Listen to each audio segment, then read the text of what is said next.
Ini di masyarakat kalau kita ngomongin sendi, ini kan pasti ada penyakit rematik dan asam urat ya. Dan ini gejala sama nih. Dan kadang-kadang masyarakat bingung, ini rematik atau asam urat ya? Taunya sama aja. Ya. Punya persepsi sendiri ya Betul. tentang perbedaan dari asam urat dan rematik. Iya. Tapi kita juga punya mitos atau fakta nih yang sering beredar di masyarakat. Ini yang pertama, asam urat dan rematik adalah penyakit pada bagian persendian. Mitos atau fakta ini, Dok? Baik, kita lurusin sedikit ya. Iya, Dok. Tadi ada tayangan tentang rematik, tapi ada tayangan tentang artritis reumatoid. Oke. Jadi rematik itu sebenarnya nama besar satu kelompok penyakit. Nah, kalau artritis reumatoid, betul itu satu penyakit. Iya. Mungkin nanti yang ditanya itu ada bedanya artritis reumatoid sama Asam asam urat. Iya. Asam urat yang menyebabkan sendi ya. Iya. Dua-duanya memang kena sendi, betul. Tadi pertanyaannya gitu ya. Iya, Jadi fakta faktanya berarti ya, Dok? betul bahwa memang dua-duanya penyakit pada sendi. Betul. Gitu. Oke, ini fakta dok ya. Fakta, Jadi sama-sama itu. menyerang sendi. Nah, tapi dok, penyakit asam urat ini berbeda dengan asam urat kan dok ya? Penyakit rematik ini? Penyakit rematik asam urat Iya. berbeda sama dengan rheumatoid arthritis. rheumatoid maksudnya. arthritis. Iya, beda. Beda ya? Perbedaannya satu penyebabnya. Iya. Kalau rematik asam urat atau kita sebut sebagai artritis gout, Iya. gitu ya, itu penyebabnya adalah timbunan kristal asam urat. Iya. Kemudian kalau yang artritis rheumatoid itu penyebabnya adalah autoimun. Penyakit autoimun ini apa dok? Mungkin bisa Pak Penyakit disampaikan autoimun kepada itu masyarakat. adalah kondisi di mana sistem imunnya itu salah mengenali tubuhnya sendiri. Oke. Dia justru menyerang bagian tubuhnya sendiri. Pada artritis rheumatoid yang dominan diserang adalah sendi. Sendi. Gitu. Jadi penyebabnya sangat jauh berbeda. Beda ya? Iya. Oke. Dok, ini juga mungkin masyarakat taunya dok ya, kalau mengkonsumsi makanan yang sayuran hijau, ini dapat menyebabkan penyakit asam urat. Ini fakta atau mitos nih dok? Sebenarnya itu pemahaman yang kira-kira 10-20 tahun yang lalu ya. Iya. Tapi masih nih dok sampai sekarang Betul, nih, Dok. betul. Bahkan kasihan kadang-kadang bukan penyakit rematik asam urat juga nggak boleh hijau-hijauan. Ini salah lagi iya. gitu kan. Jadi selain penyakit rematik asam urat, penyakit rematik yang lain tidak ada hubungannya sama makanan, termasuk sayur-sayuran. Jadi tidak ada batasan untuk makanan. Tapi untuk penyakit rematik asam urat sendiri pun sebenarnya banyak studi yang menunjukkan bahwa bahan-bahan seperti sayuran dan kacang-kacangan itu tidak 100% menyebabkan peningkatan kadar asam urat. Jadi masih bisa dikonsumsi dalam jumlah yang tidak berlebihan. Oke. Gitu. Jadi ini mitos dok ya? Ya. Oke. Tapi bagaimana dengan daging dok? Daging merah Iya. itu termasuk makanan yang sedikit lebih tinggi kandungan purin. Purin itu adalah kandungan protein yang kemudian nanti diolah menjadi asam urat. Iya.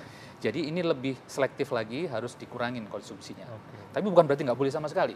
Oke, Kasihan berarti pasien-pasien. dibatasin aja ya dok ya. Betul, betul. Ini ada mitos atau fakta lagi nih dok. Ini katanya sering mandi malam ini dapat mengakibatkan rematik. Mitos atau fakta nih dok? Ya, ini nih sering sekali ya Iya, mitos dok. ini disampaikan. Menurut saya ini mitos. Jadi hampir semua penyakit rematik itu tidak ada yang berkaitan dengan mandi malam, Iya. kena AC, itu nggak ada. Mandi malam silahkan aja.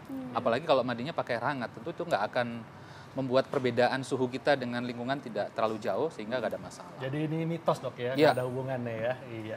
Dan kita masih akan membahas tentang fakta mitos terkait rematik dan asam urat, tapi sesaat lagi kita akan kembali tetap di acara Ayo Dok Sehat.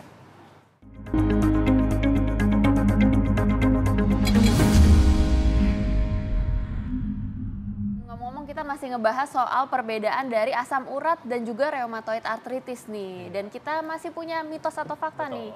Katanya asam urat ini disebabkan karena pengendapan purin di persendian dok. Ini fakta atau mitos? Fakta tapi mungkin agak sedikit perlu dikoreksi gitu ya. Jadi purin itu bahan salah satu komponen asam amino atau protein yang biasanya ada di dalam tubuh kita, sel-sel tubuh kita sama makanan, kemudian nanti akan dipecah menjadi bahan yang kita sebut asam urat. Iya. Nah, asam urat itu dipertahankan dalam darah itu dalam level normal. Kalau berlebihan ini yang jadi masalah. Nah ini Bapak dok level normalnya dok. Level normalnya secara umum dia di bawah 7. Cek Biasanya lab dok ya, cek darah ya, ya. cek darah, serum ya. Itu laki sama perempuan agak sedikit beda, tapi kira-kira di bawah 7. Di bawah 7 ya. Kalau di atas 7 berarti berlebihan. Ya, Iya. kita sebut sebagai hiperurisemia. Iya. Oke. Jadi ini fakta dok, bisa Ya. fakta ya? Ya. Iya. Dan selanjutnya dok, ada juga yang mengatakan bahwa penyakit rematik atau rheumatoid arthritis belum diketahui penyebab sebenarnya. Ini fakta atau mitos dok? mitos ya, sebenarnya sudah confirm. Sekarang itu penyebab rematik asam urat atau kita sebut sebagai gout, ini gout ya? Rematik Iya, artritis. rema- Oh, yang rheumatoid arthritis, maaf. Kalau yang rheumatoid arthritis itu penyebabnya autoimun. Yang kita tahu penyebabnya memang masih banyak jadi perdebatan gitu ya. Yang pasti pokoknya sistem imunnya ada yang salah tadi. Sehingga dia menyerang sendi. Diduga ada faktor genetik. Faktor genetik. Kemudian yang diduga lagi ada faktor infeksi yang memicu orang itu kemudian mengalami rematik artritis tadi ya. Jadi memang sudah ada sejumlah penyebabnya dok ya yang diketahui. Oke, ini dok, bener atau enggak sih dok katanya kalau misalnya rasa sakit pada asam urat nih dok, ini lebih sakit dibandingkan dengan sakit rematik dok. Fakta atau mitos nih? Betul, itu fakta. Jadi rematik asam urat tadi ya. Rematik asam urat itu kalau di buku, di textbook itu disebut sebagai the king of the disease. Kalau di bidang kami ya, bidang rematik itu. Karena dia nyerinya luar biasa. Nggak ada yang lebih nyeri daripada rematik asam urat. Oleh karena itu justru salah kalau kemudian ada yang pegel-pegel saja dibilangnya asam urat. Enggak. Kalau pegel-pegel berarti nyerinya hanya ringan harus sebab aja yang ya, lain. dok, ya? Kalau rematik asam urat dia pasti luar biasa hebatnya. Dan mungkin masyarakat perlu dijelaskan lagi dok bahwa sebetulnya kalau nyeri pada asam urat ini di mana dok lokasi yang paling sering? Karena kan ada yang bilang di jempol kaki atau di tempat lain tak bisa. Iya betul. Jadi tadi sih sebenarnya waktu tayangan tadi ada masyarakat yang ditanya soal bedanya itu kira-kira hampir benar sih ya. Jadi rematik asam urat itu biasanya kena satu sendi pada umumnya, kemudian yang paling sering memang sendi di daerah kaki. Dan nomor satu memang jempol kaki. Jempol kaki. Istilah kita di medik disebut sebagai sendi MTP ya, metatarsofalangeal, di pangkal jempol. Nah, itu. Nah, kalau rheumatoid arthritis ini di mana dok lokasi? Rheumatoid arthritis yang paling favorit dia kena tangan terutama pergelangan tangan. Pergelangan tangan dan jari-jari kecil. Dan ini munculnya apakah setiap waktu atau di pagi hari? Tadi ada yang bilang di pagi hari, dok. Ada sedikit beda kalau misalnya pada rematik asam urat yang belum berat itu biasanya kenanya akut ya, nggak lebih dari 2 minggu. Ya? Kalau yang artritis rheumatoid itu kronik. Kronik itu lebih dari 6 minggu. Pagi hari biasanya bukan muncul nyeri saja, tapi hanya lebih kaku. Kalau pada rematik artritis. Nanti kalau sudah digerak-gerakkan dia akan reda, tapi bukan berarti hilang. Masih tetap ada, tapi reda, lebih lembek, nggak terlalu kaku gitu.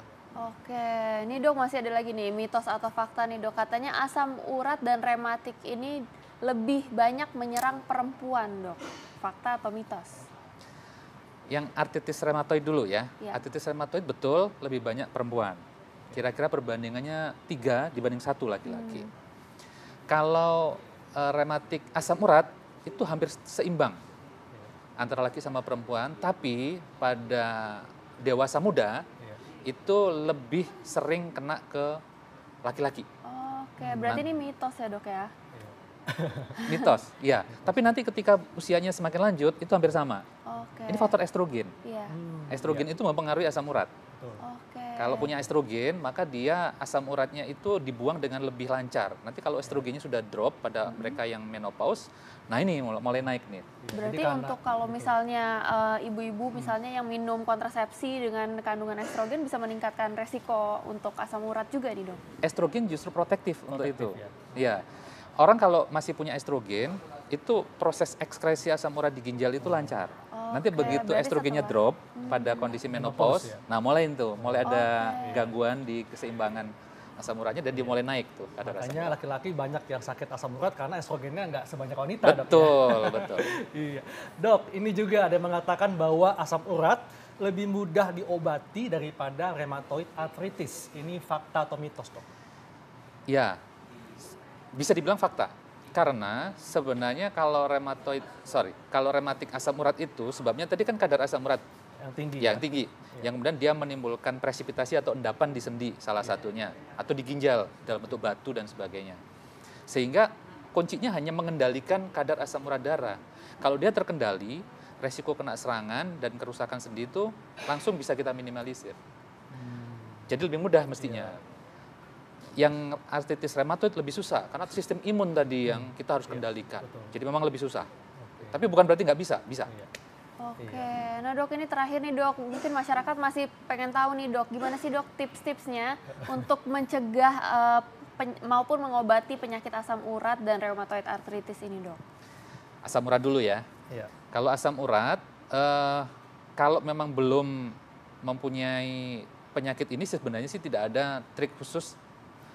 Mungkin lebih bagus mengkonsumsi makanan-makanan yang sehat, gitu ya. Makanan-makanan yang terlalu tinggi purin, misalnya nih jeroan, gitu ya. Beberapa jenis seafood yang sangat tinggi itu dihindari, termasuk alkohol. Ya. Tapi kalau sudah menderita, maka itu semua harus diatur. Semua yang meningkatkan kadar asam urat dalam level yang sangat tinggi itu dihindari. Tadi seperti daging segala macam yang moderate itu masih boleh dikonsumsi tapi dibatasi. Yang sayur-sayuran tadi masih boleh kok, gitu ya. Jangan semua nggak boleh, nanti nggak punya zat gizi yang dikonsumsi. Terus konsumsi obat rutin, karena sebagian besar proses asam urat itu didapat dari proses internal tubuh kita, bukan dari makanan. Sebagian besar. Jadi tetap harus mengkonsumsi obat. Kalau artritis rheumatoid ini tidak ada hubungannya sama makanan, sekali lagi. Jadi nggak ada diet khusus. Yang pasti harus konsumsi obat secara rutin untuk mengendalikan sistem imun yang salah tadi, sehingga dia tenang dan tidak menimbulkan kerusakan di sendi. Harus minum obat secara rutin. Dan tentunya juga mesti olahraga dan atur supaya mencapai berat badan yang ideal, Dok ya. Berat badan ideal betul, terutama berkaitan sama asam urat tadi.